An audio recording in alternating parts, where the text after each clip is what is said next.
Baik teman-teman, mari kita bahas kasus pelarian dari penjara Salemba. Kalian mungkin bertanya-tanya, bagaimana 7 narapidana bisa kabur semudah itu? Siapkan diri kalian, karena cerita ini penuh dengan kejutan. Pertama, ke-7 narapidana ini bukan tahanan biasa. Mereka terlibat kasus narkoba yang serius, dan berasal dari daerah yang sama. Pada pagi hari, tanggal 12 November 2024, penjaga penjara Salemba di Jakarta menemukan sel kosong dan pemandangan yang mencurigakan. Lubang ventilasi terbuka dengan 3 dari 5 jerujinya terpotong rapi. Sebuah sarung terikat di salah satu jeruji yang tersisa, menunjukkan jalur pelarian mereka. Kalian tahu? Mereka merangkak melalui sistem pembuangan penjara. Ya, terowongan 1,5 meter dengan air hanya setinggi mata kaki. Terowongan ini terhubung langsung ke jalan di luar penjara.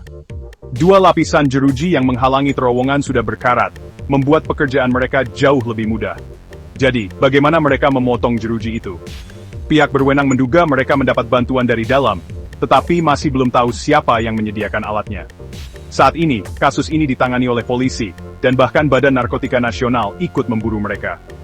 Yang mengejutkan adalah para narapidana ini dijejalkan ke dalam sel kecil berukuran 4,6 meter, yang awalnya dibangun untuk menampung sebagian kecil dari populasi saat ini.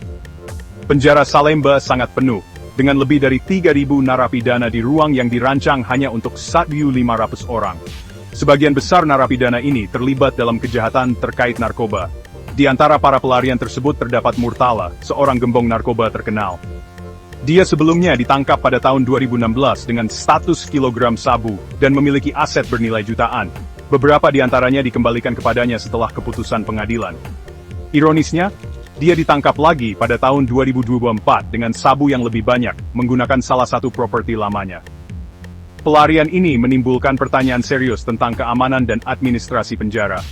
Kepala penjara Salemba telah diskors, dan investigasi internal sedang berlangsung. Ada kecurigaan tentang keterlibatan penjaga dan fakta bahwa semua pelarian berasal dari daerah yang sama.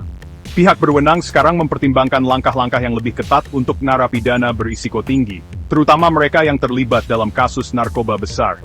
Idenya adalah untuk memisahkan mereka dari narapidana yang kurang berbahaya untuk mencegah pembentukan jaringan kriminal baru di dalam penjara.